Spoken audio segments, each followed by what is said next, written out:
दोस्तों, एक विजय नाम का लड़का था। बेहद पैसे वाला था, लेकिन वो बिल्कुल अकेला था। विजय काफ़ी पढ़ा लिखा था और कुछ ही वक्त पहले विजय के माता पिता गुजर चुके थे। अपने माता पिता का वो इकलौता बेटा था। ना उसकी कोई बहन थी, ना कोई भाई था। उसके पिता शहर में काफ़ी बड़ी प्रॉपर्टी के मालिक थे, लेकिन उनकी मौत के बाद अब सब कुछ विजय के पास था। लेकिन फिर भी उसकी ज़िंदगी में एक ऐसा खालीपन था जो उसे हर दिन खाता जा रहा था। शहर की भाग दौड़, उबाऊ नौकरी और रोज़मर्रा की वही कहानी, सुबह ऑफिस जाना और शाम को घर आना और रात को दोस्तों में थोड़ा बहुत मन बहलाना और फिर सो जाना। लेकिन सब कुछ उसे अपनी ज़िंदगी में अजीब सा लगने लगा था। इस रूटीन में उसकी ज़िंदगी कहीं खो गई थी। विजय को लगता था कि उसकी आत्मा कहीं और भटक रही है, किसी ऐसी जगह जहां सुकून हो और जहां उसे खुद की पहचान मिल सके। उसके पास सब कुछ होकर भी कुछ नहीं था। एक दिन विजय का मन बहुत बेचैन हो गया और बिना सोचे समझे उसने अपनी कार उठाई और शहर की भीड़ भाड़ से दूर निकल पड़ा। और उसकी गाड़ी अजनबी राहों पर दौड़ रही थी। वो नहीं जानता था कि वो कहाँ जा रहा है, किस तरफ बढ़ रहा है।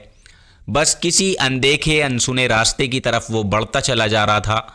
चारों ओर जंगलों और खेतों से घिरे उस सुनसान रास्ते पर विजय का मन अचानक ठहर सा गया, क्योंकि उसने देखा कि एक छोटा सा गांव उसकी नज़रों के सामने उभर रहा था। विजय ने कभी सोचा भी नहीं था कि वो किसी गांव की ओर जाएगा, लेकिन वहाँ कुछ ऐसा था जो उसे बिल्कुल अपनी तरफ खींच रहा था। विजय गांव में दाखिल हो जाता है और गांव में एक पुरानी झरझर झोपड़ी के सामने अचानक से ही विजय की गाड़ी बंद हो जाती है। वो स्टार्ट करने की काफ़ी कोशिश करता है, मगर गाड़ी स्टार्ट नहीं हो पाती। उसने सामने झोपड़ी की तरफ देखा और वो गाड़ी से नीचे उतरता है और आसपास पेड़ थे। झोपड़ी की दीवारों पर वक्त की मार साफ दिखाई दे रही थी। झोपड़ी के बाहर एक लड़की नलके पर बर्तन धो रही थी। विजय ने उसे देखा तो उसकी सांसें थम सी गईं। वो लड़की शलवार सूट पहने थी, लेकिन उसकी आंखों में एक गहरी पीड़ा और मासूमियत छुपी थी। उसकी आंखों में एक अजीब सी कशिश थी जिसने विजय को अंदर तक झकझोर कर रख दिया था, सिर्फ एक ही पल में। और ये लड़की देखने में भी बेहद ही खूबसूरत थी और जवान थी। विजय ने धीरे से डरते डरते उसकी तरफ कदम बढ़ाए और लड़की के पास वो पहुंच जाता है और धीरे से उसने लड़की से कहा, क्या मुझे पीने के लिए पानी मिल सकता है? लड़की ने बिना कुछ कहे अंदर जाकर एक कटोरे में पानी भरकर विजय को दे दिया। विजय पानी पीने लगता है और पानी पीते हुए झोपड़ी के अंदर की तरफ उसने नज़र दौड़ाई। अंदर एक बूढ़ी औरत बिस्तर पर पड़ी थी, जिसकी सांसें बहुत तेज़ तेज़ चल रही थीं।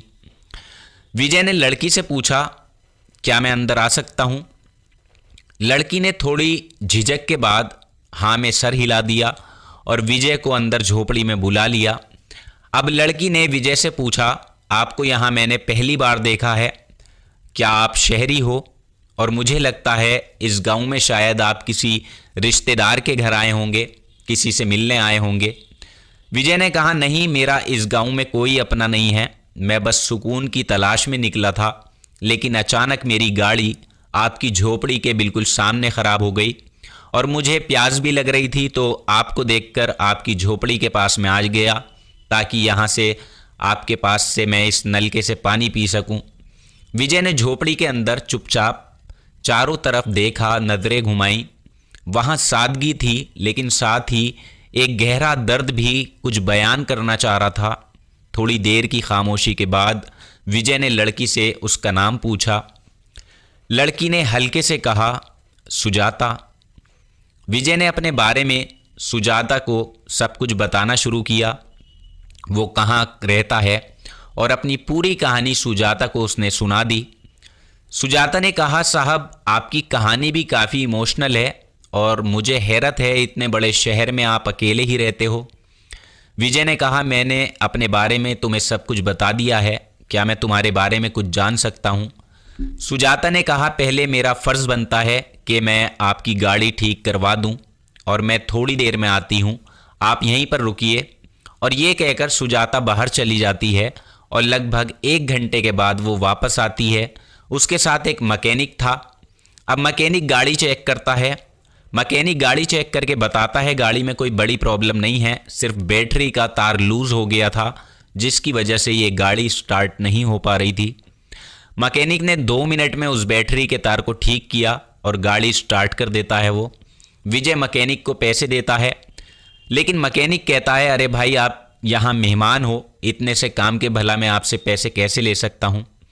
ये कहकर विजय के कंधे पर हाथ रखकर मैकेनिक वहाँ से वापस चला जाता है। सुजाता विजय को फिर अंदर बुलाती है और विजय सुजाता की आंखों में आंखें डालकर कहता है, सुजाता मैं तुम्हारे बारे में जानना चाहता हूँ, क्या तुम मुझे अपने बारे में सब कुछ बता सकती हो। फिर धीरे धीरे सुजाता ने अपनी ज़िंदगी की कहानी बयान करना शुरू की। उसकी आंखों से आंसू बहने लगे। विजय ने सुजाता की पीड़ा और दर्द को महसूस किया। सुजाता का बचपन बहुत ही मुश्किलों से गुजरा था। उसके पिता एक शराबी थे जो हर रोज़ घर में हंगामा मचाते और उसकी मां पर अत्याचार भी करते थे। सुजाता ने कई रातें भूखे पेट बिताई थीं, बिना खाना खाए। अपने माता पिता के झगड़े सुनते हुए वो परेशान हो चुकी थी, अपनी ज़िंदगी से तंग आ चुकी थी।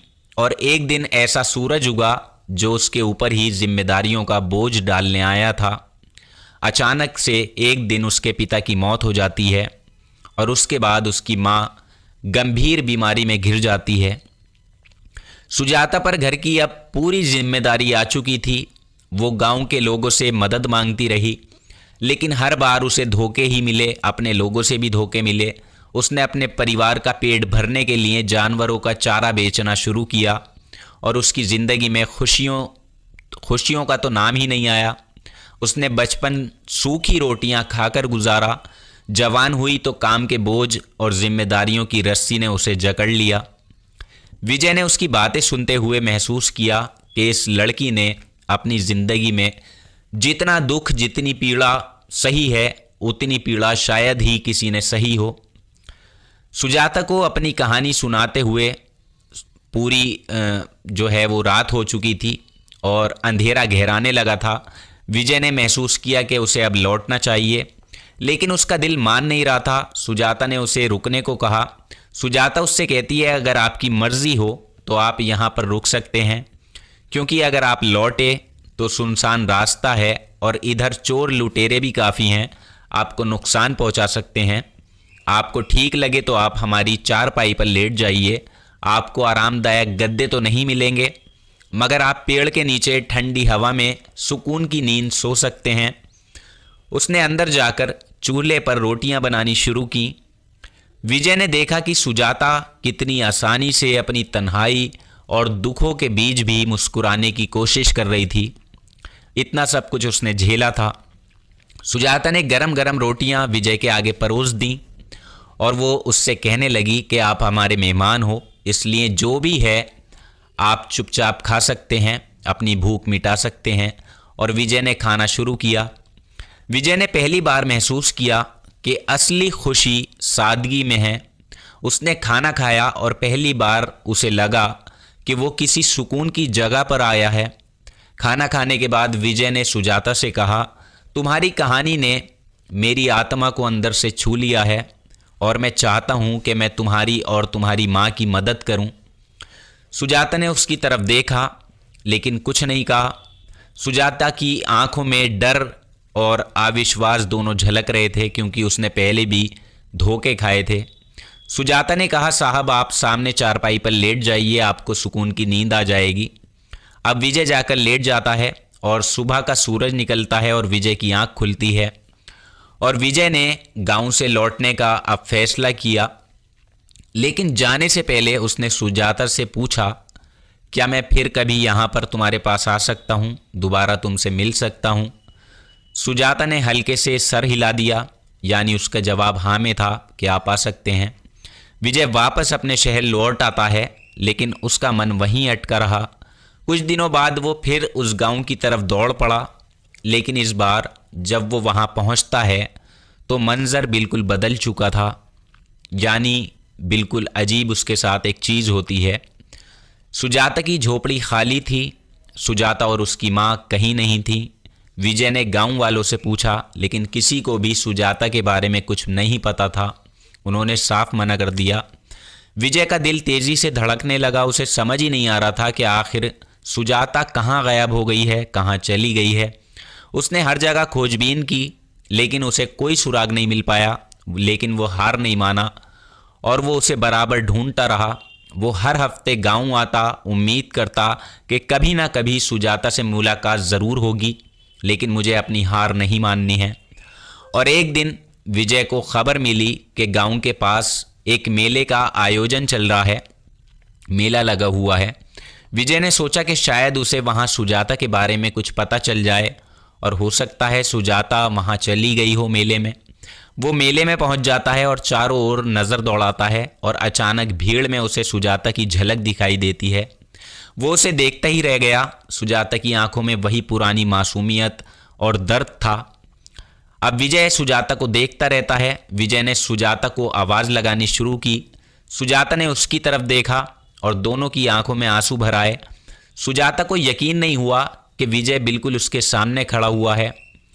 सुजाता ने विजय को बताया कि उसकी माँ की मृत्यु हो गई है और वो गांव छोड़कर एक नई जिंदगी शुरू करने की कोशिश कर रही थी। यहाँ पर कोई काम ढूंढने आई थी। विजय ने सुजाता का हाथ थाम लिया और कहा, अब तुम्हें कहीं और जाने की ज़रूरत नहीं है और मैं पूरी तरह से तुम्हारे साथ हूँ और पूरी ज़िंदगी तुम्हारा साथ निभाना चाहता हूँ। सुजाता ने विजय के साथ शहर चलने का फैसला भी कर लिया। विजय ने उसे एक नया घर गिफ्ट के रूप में दिया और दोनों ने मिलकर एक नई जिंदगी की शुरुआत की। और शहर आते ही 2 दिन बाद दोनों ने शादी भी कर ली। अब विजय और सुजाता ने अपनी हर दुख भरी याद को भुलाकर एक दूसरे के साथ खुशी से रहना सीख लिया और उनकी ज़िंदगी में अब सच्चा सुख था। कुछ वक्त के बाद उनके घर में एक खुशी और आती है। सुजाता ने एक लड़की को जन्म दिया जिसका नाम दोनों ने मिलकर खुशी रखा। अब दोनों की ज़िंदगी में सब कुछ अच्छा था। दोनों बहुत ही खुश थे और अपनी बच्ची के साथ खुशी खुशी ये दोनों अपनी ज़िंदगी जीने लगे। विजय ने कभी भी सुजाता को ये एहसास नहीं होने दिया कि वो ज़िंदगी में अकेली है। तो दोस्तों, ये कहानी एक बहुत ही बड़ी सीख देती है। ये कहानी हमें सिखाती है हमें कभी भी अपनी ज़िंदगी में निराश नहीं होना चाहिए, क्योंकि हमसे ज़्यादा कुछ ऐसे लोग हैं जो अपनी ज़िंदगी को पता नहीं किस तरह से जी रहे हैं और कैसे कैसे अपना गुजारा कर रहे हैं। इस कहानी को लेकर आपकी जो राय हो नीचे कमेंट बॉक्स में ज़रूर लिखिएगा। कहानी आपको कैसी लगी ये भी ज़रूर बताएं, क्योंकि काफ़ी मेहनत लगती है और अगर आप हमारा हौसला बढ़ाएंगे तो आपके लिए ऐसे ही कहानियाँ मैं लेकर आता रहूँगा, इंटरेस्टिंग स्टोरीज़। जल्दी ही आपसे मुलाकात होगी अगली वीडियो में। तब तक आप अपना ख्याल रखिएगा, खुश रहें। जय हिंद।